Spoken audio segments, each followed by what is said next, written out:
So now let us move on to our next female speaker that I'm very honored to introduce to you. And our next speaker is Jovana Cetkovic, Chief Operating Officer at Welcome to Vienna. Jovana, it's great to have you, and the floor is yours. Thank you very much, Simon, for this introduction. Thank you for all the panelists that spoke so far for a very informative and interesting presentation. So I'm going to share my screen now and go right into it. Yeah, now it's working. Good. So let me introduce first the company I come from, or I'm here to represent. It's Novotny Corporation International, GmbH. The company was founded in 2008 by Andreas Novotny, whose picture you can see in the upper right corner. That's our CEO and founder. And until now, the company managed to become a leading service apartment management company in Austria. So we offer full service, so strategic operation and marketing management of apartment rentals. And given that we do not own any of the properties that we represent and manage, we guarantee no conflict of interest and no principal agent problems while managing the property. Recently, we also became really engaged with the buy-to-let property investment model, meaning that by participating in contracts of purchase of properties, we help property developers easier sell their product, and of course help the owners or the investors in this case increase the profit and thereby increase their returns on investment. Internally, our company abbreviation, which is NCI, we interpret as never-ending and consistent improvement. Hence, we're constantly developing in different directions and new directions. We develop new programs. So recently, we also, even though we're specialized in apartment rental, are going to test our strengths in the hotel sector as well. So to begin with, the topic of my presentation is an opportunity out of a crisis, and it's a little bit of a story about our company and how it tackled the COVID-19 crisis and what are our expectations in the future, out of which I hope you will draw some learnings or some interesting facts at least. So 2019, the year before COVID crisis, was somewhat of a golden year for our company because we had our biggest expansion thus far.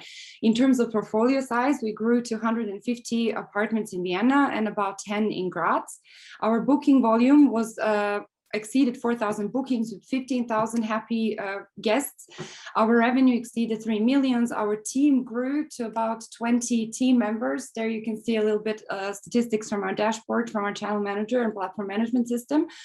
The future looked very bright. So we were just stepping into this great phase of long years of hard work before it led us to. However, during all this time, with all this expansion, we had really little time to address the internal changes in structure that were necessary to go hand in hand with the expansion. We had very little time to focus on our own booking platform, because why? We were doing great using other OTAs and other booking platforms. So we were getting a little bit stuck in this comfort zone, and our creativity was falling asleep. And then the COVID crisis came and it caught everybody off guard. The uncertainty and the unpredictability of the entire situation were building a lot of fear and a lot of doubt within the entire industry, and of course within our company as well.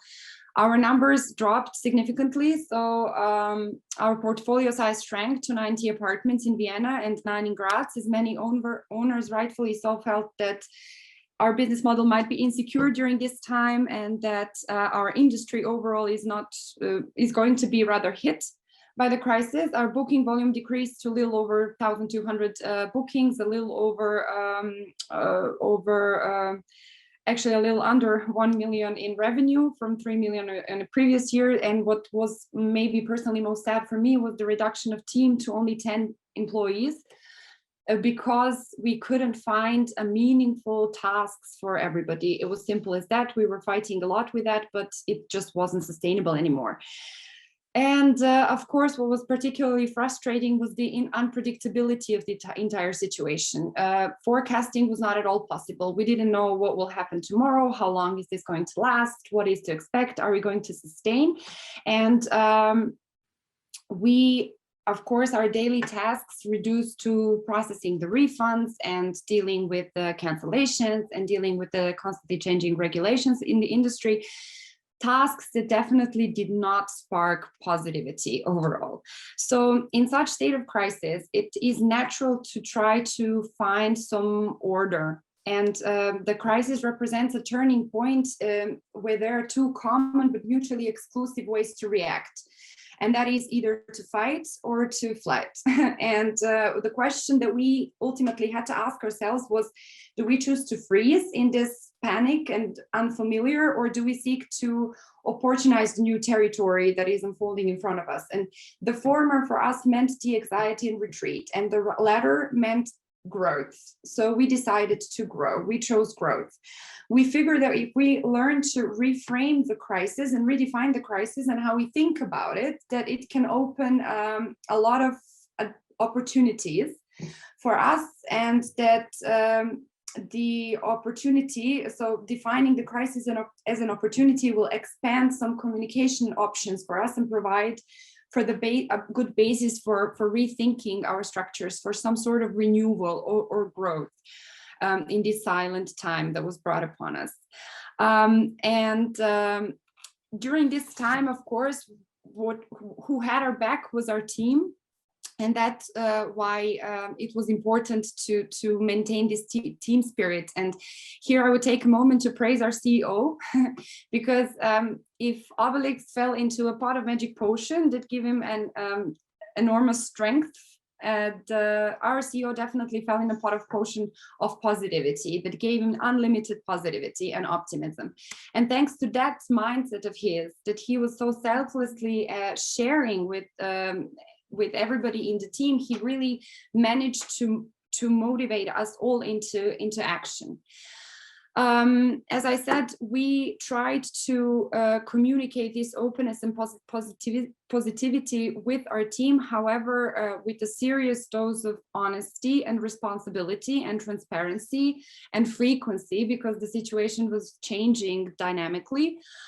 So we were trying without sugarcoating, without being afraid to say, I don't know, we'll see what happens, and give them the feeling that we're in it together, and that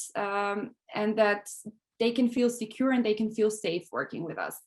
So together with the entire team, we chose movement over stillness, and we thought that taking action will give reassurance not only to our team but also to our partners that we're not giving into this crisis.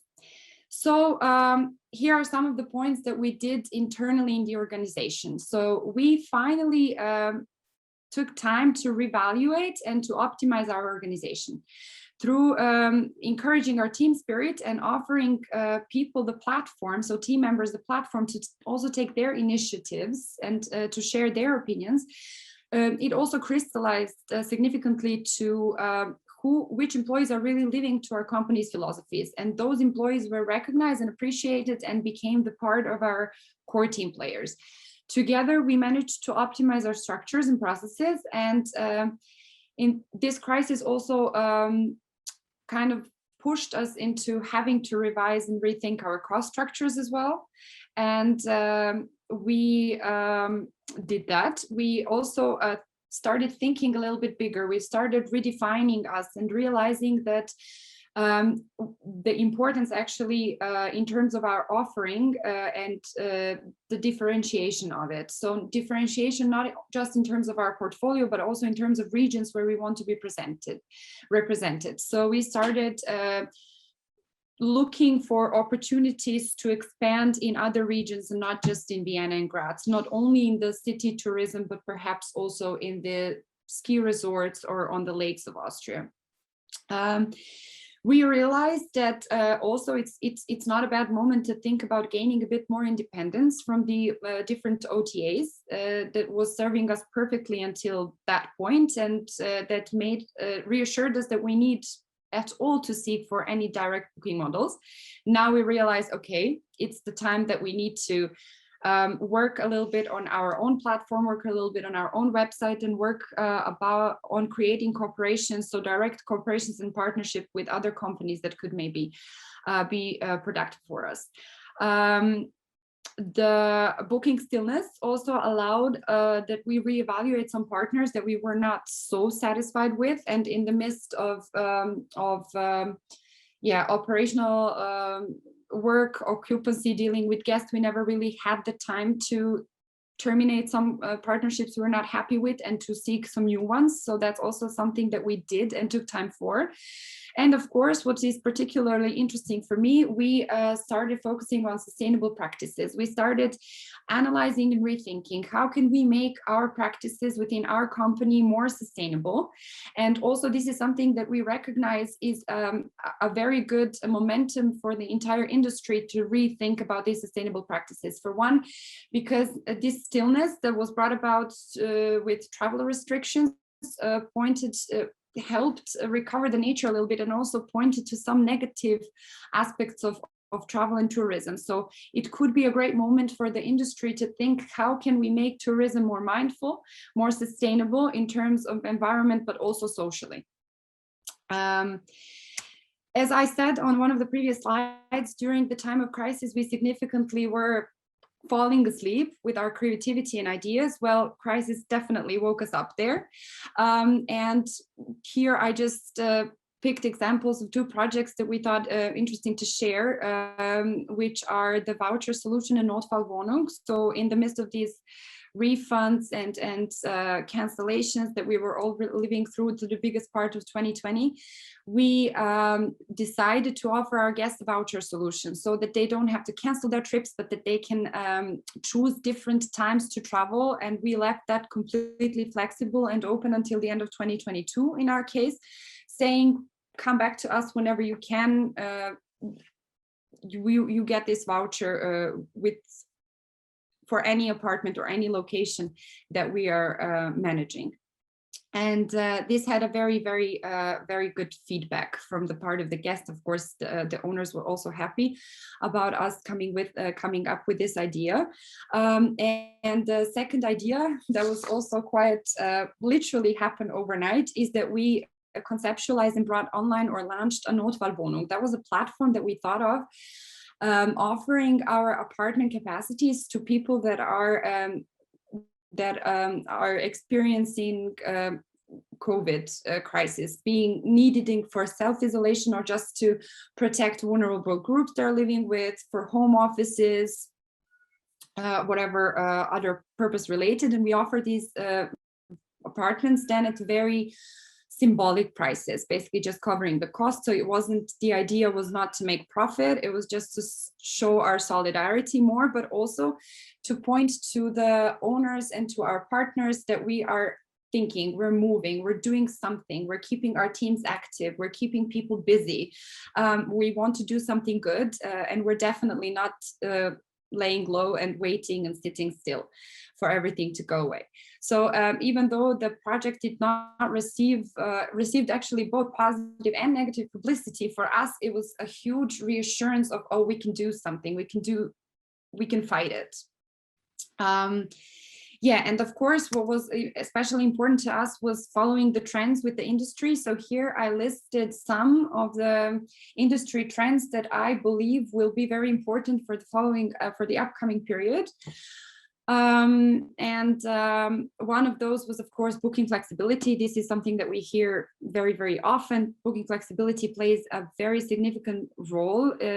One can say even more significant than pricing does at the moment, because of such uncertainty in the world. People are looking to book very flexibly.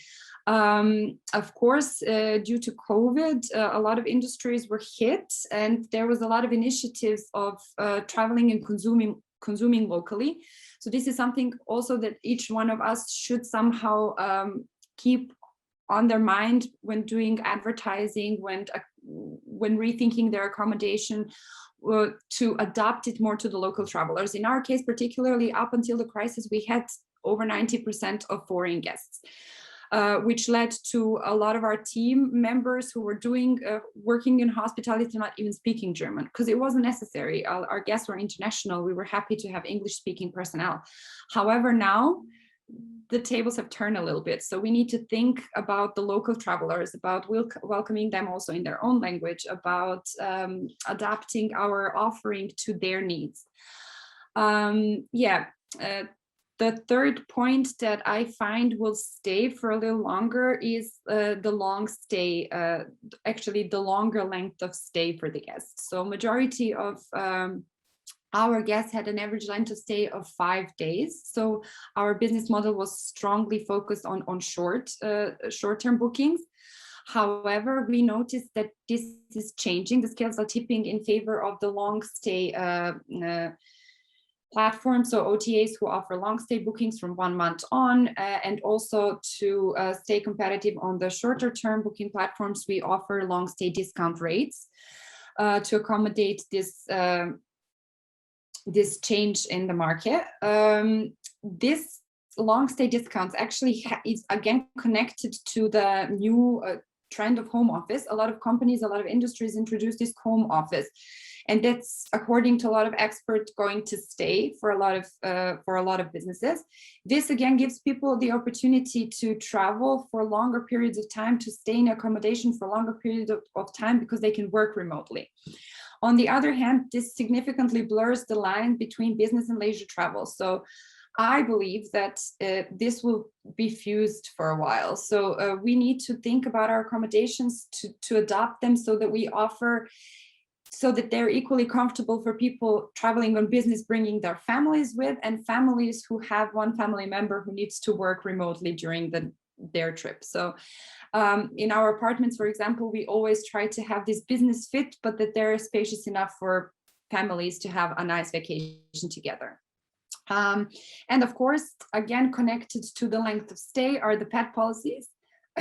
So we recognize that the longer the people stay, the more likely they are to bring their furry friends along. So that's also something that is to be considered and adopted as a new industry trend. So I spoke a lot about what I think will stay in the industry. What's particularly important to me, what I think will stay within our organization, is this attitude of positivity, adaptability, and flexibility. We learned a lot about that during the past year. We learned what are we capable of, and we learned to live this attitude within the company, within our organization, and of course the trust that we have strengthened going through this together, working on this together. And